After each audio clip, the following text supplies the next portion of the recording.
For hiring managers, I think about this a lot. I think this is hard, right? I mean, people talk about unconscious bias a lot. It's hard. I think it's really hard to me and seems like an oxymoron to like say, oh, we went to unconscious bias training and now we've overcome our unconscious biases. Like it doesn't actually make much sense. They're unconscious. A couple of pieces of advice I have. These are really tactical. When you think about what you're looking for in a product manager, often what organizations do is they fall back. You know, you're writing a job description and it's very easy to look at other job descriptions from other companies and write like these canned, it's almost like writing a canned response. People will be like, we want you to be CEO of the product. We want you to have an engineering background. I think ask yourself, like, why? Like, is everything that's listed in your job description actually the thing that will make a person successful within your organization? If they don't actually require a technical background, don't put it on there because other people have put it on there. So just be careful about how you write job descriptions. Think about like, what do we need within this organization, given the dynamic that I have, given the type of business that we have, like, what do we need for you to be successful? Write a tight job description. Think about how that translates into the interview questions you're asking.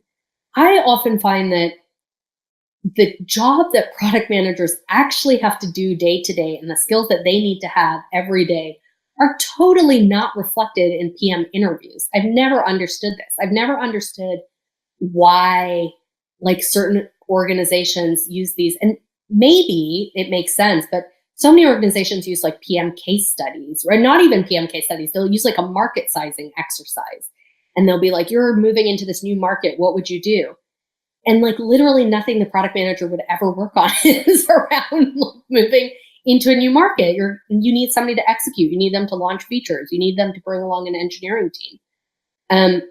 Think about the skills that they actually need and think a lot about like, what are the actual interview questions where we would fairly assess whether somebody has those skills. Create a set of standardized interview questions that you talk about with your interview loop.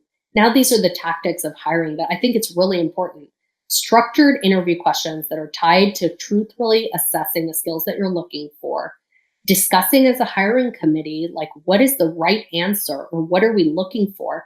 I have made the mistake where like I never gave anybody questions and then people just asked all sorts of stuff and we didn't know what we were actually evaluating, whether, you know, we were all aligned on like, because one person's answer was read in like multiple ways by multiple people. So what is the right question? What is roughly the right answer or the scope or the skills we're looking for in the answer? Are we all aligned on that? Assign that out to people.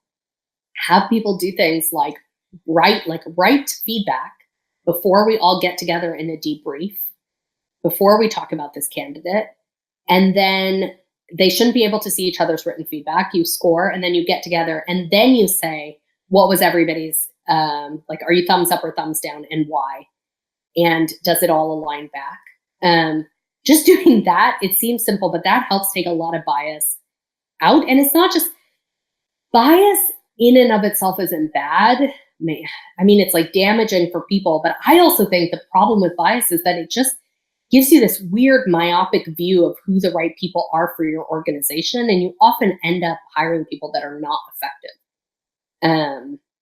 So it's about hiring the most effective people and coming up with a way to screen those people. Then when you look at candidates, that's like the process of how you evaluate candidates. When you're looking at candidates, you're also trying to give them opportunities to ask them, like, how do your skills, whether you're a PM today or you're not a PM, like, how do they actually translate to what we need?